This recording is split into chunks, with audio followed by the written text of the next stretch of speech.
আসসালামু আলাইকুম রহমতুল্লাহি ওয়াবারাকাতুহু। সম্মানিত দর্শক, রাজনীতির কূটকৌশল বা চাণক্য নীতির সর্বোচ্চ প্রয়োগ বাংলাদেশে চলছে। দৃশ্যত অনেকের সঙ্গে বন্ধুত্ব, আর পেছন দিক থেকে বিশ্বাসঘাতকতার চাকু মারার যে প্রাগৈতিহাসিক অমানবিক চক্রান্ত, সেই চক্রান্তগুলো চলমান সময়ে আমাদের রাজনৈতিক অঙ্গনে রীতিমতো একটা ভয়ঙ্কর পরিস্থিতি তৈরি করেছে।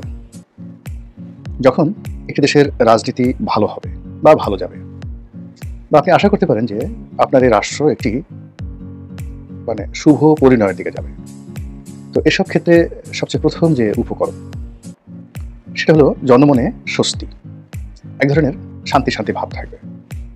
আপনি যদি সুইজারল্যান্ডে যান, গিয়ে দেখবেন যে সব জিনিসপত্রের দাম আকাশচুম্বী।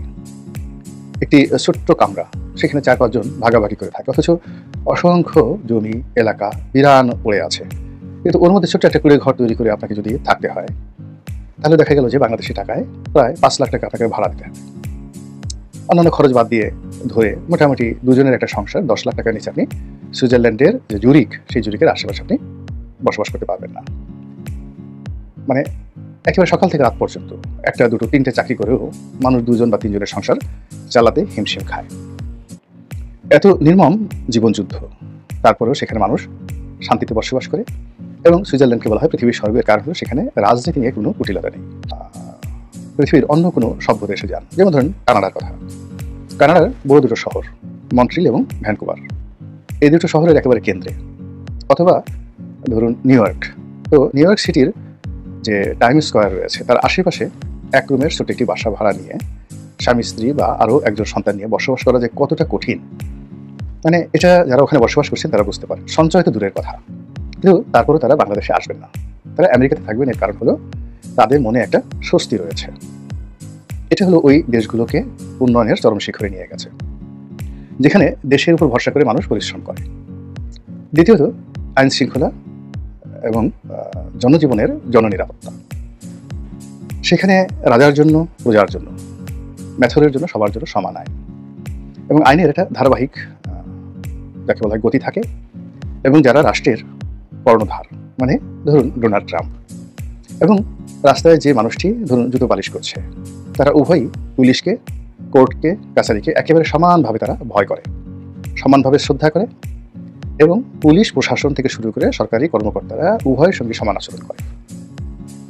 এর ফলে কি হলো যে তাদের জীবনে আমাদের চাইতে অপরাধের যে সংখ্যা অনেক বেশি, খুন হচ্ছে, ধর্ষণ হচ্ছে, ফৌজদারি হচ্ছে, প্রতারণা হচ্ছে, তারপরে ডাকাতি হচ্ছে, কিন্তু মানুষ রাষ্ট্রের প্রতি বিশ্বাস এবং আস্থা হারায় না।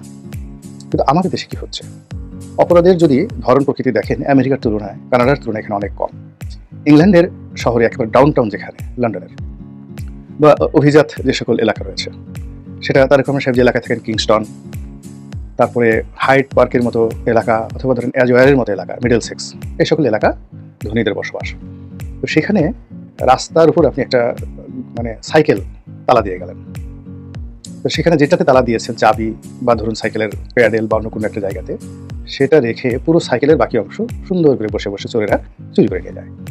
লন্ডনে যে পরিমাণ গাড়ি চুরি হয় প্রতিদিন, আমাদের বাংলাদেশে 1 বছরেও সেই ধরনের গাড়ি চুরি হয় না, কিন্তু তারপর আমরা ভীত সন্ত্রস্ত।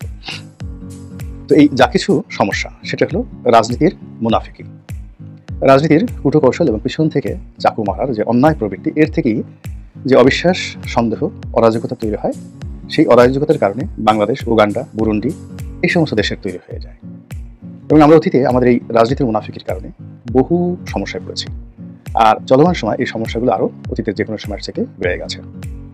এখনকার রাজনীতির সবচেয়ে বড় ভয়াবহ দিক হলো, যারা রাজনীতিতে এগিয়ে রয়েছেন, ইলেকশন যদি হয়, নির্বাচন যদি হয়, ধরে নেওয়া হয় তারাই ক্ষমতায় আসবে, এবং এই দিকে সবচেয়ে এগিয়ে রয়েছেন বিএনপি, এবং সম্ভাব্য প্রধানমন্ত্রী হিসেবে তারেক রহমান সাহেবের নামই বলা হচ্ছে।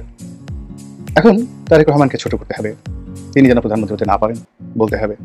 তারপর তার কী কী দোষ আছে ইত্যাদি নানা রকম তথ্য এবং উপাত্ত হাজির করার জন্য আমরা যেভাবে ছুটছি, এইরকম ছুটাছুটি আওয়ামী লীগের জমানাতে শেখ হাসিনার বিরুদ্ধে বা জয়ের বিরুদ্ধে আমরা ছুটিনি।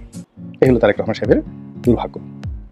দ্বিতীয়ত, বিএনপিকে একঘরে করা, বিএনপির মুন্ডুপাত করা, বিএনপি যারা শীর্ষ নেতৃত্ব রয়েছে তাদের ইমেজকে ক্ষুণ্ণ করা, অথবা তাদেরকে ছোট করা, হেয় করা এবং বিএনপির মধ্যে অভ্যন্তরীণ যে দ্বন্দ্ব সংঘাত এগুলোকে খুঁচিয়ে খুঁচিয়ে একজন আরেকজনের বিরুদ্ধে লাগিয়ে দেওয়ার জন্য এখন যারা রাষ্ট্র চালাচ্ছেন তারা, রাষ্ট্রের গোয়েন্দা সংস্থা এবং ভাতৃপ্রতিম অর্থাৎ বিএনপির সাথে খুব ভালো সম্পর্ক ছিল বা আছে, তাদের মাধ্যমে দেশি এবং বিদেশি গোয়েন্দারা যে বিষ ছড়াচ্ছে, এর ফলে টেকনাফ থেকে তেঁতুলিয়া পর্যন্ত যারা বিএনপি করেন তাদের জন্য এই দলটি করা, নিরাপদে করা ক্রমশ কঠিন থেকে কঠিনতর হয়ে যাচ্ছে। এবং আগামীতে নির্বাচন যত ঘনিয়ে আসছে বা আগামী বছর অর্থাৎ 2026 সনের ফেব্রুয়ারিকে টার্গেট করে বিএনপি যতই এগোনোর চেষ্টা করছে তার পথে অসংখ্য বাধা তৈরি করে এই দলটিকে একেবারে আওয়ামী লীগের একটা পর্যায়ে নিয়ে যাওয়ার জন্য আলটিমেটলি কেল্লাফতের পর্যায়ে পৌঁছে গেছে বিএনপি বিরোধীরা। ফলে কি হলো, তারেক রহমান সাহেব এবং জনাব ডক্টর মোহাম্মদ ইউনূস সাহেব তাদের যে বৈঠক এবং সেই বৈঠকের অন্তর্নিহিত কথাবার্তা, সমঝোতা এবং সেটার যে এক্সপেকটেশন ছিল, আশা ভরসা ছিল, এটা এখন বিএনপির একজন সিঙ্গেল লোকের মধ্যেও শতভাগ বিশ্বাস নেই। বিএনপির কিছু শীর্ষ নেতা অবশ্য মুখে মুখে বলছেন যে নির্বাচন ফেব্রুয়ারি মাসে না হওয়ার কারণ দেখছি না। তারপর বলছেন ডক্টর মোহাম্মদ ইউনূস তার জীবনের শেষ প্রান্তে এসে পৌঁছেছেন, এখন তার চাওয়া পাওয়ার কিছু নেই, তিনি তার অঙ্গীকার রক্ষা করবেন। এগুলো খুবই দুর্বল যুক্তি, দুর্বল কথা এবং অসহায়ের ভাষা। যখন একটা মানুষ অসহায় হয়ে পড়ে তখন প্রতিপক্ষ তার মধ্যে একটা স্বরতান্ত্রিক মনোভাব মাথা নাড়া দিয়ে ওঠে। একজন শেখ হাসিনা, তিনি তো গণতন্ত্রের পুরোধা ছিলেন, গণতন্ত্রের মহানায়িকা ছিলেন, তো তার যে নির্মম পতন, নিষ্ঠুর পতন এবং তিনি যে অভিষিক্ত হয়েছেন ফ্যাসিস্ট, যেটি আমাদের বাংলাদেশে আর কেউ হয়নি।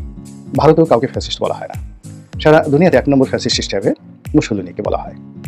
আর আমাদের এই বাংলাদেশে এখন মুসলিনীর পরিবর্তে শেখ হাসিনাকে ফ্যাসিস্ট শেখ হাসিনা বলা হয়, স্বৈরাচারী বলা হয় এরশাদ সাহেবকে। এখন স্বৈরাচারী যে তকমাটি, এটা শেখ হাসিনার জন্য প্রযোজ্য নয়, ফ্যাসিস্ট বলা হচ্ছে সবার পক্ষ থেকে।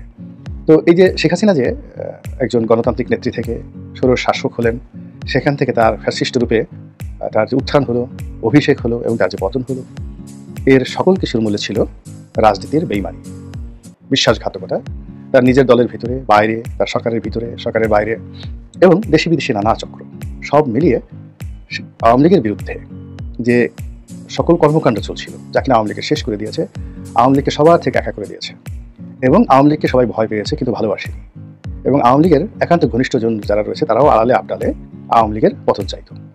যদিও সেই সকল মানুষ সবাই এখন আওয়ামী লীগের সঙ্গে গলায় কাঁধে কাঁধ রেখে এখন সবাই জেল খাটছে, সবাই পালিয়ে আছে, কিন্তু তারা শেখ হাসিনার পতন চেয়েছিল। এখন তদ্রুপ একই পরিবেশ তৈরি করা হয়েছে বাংলাদেশের বৃহত্তম দল বিএনপির জন্য।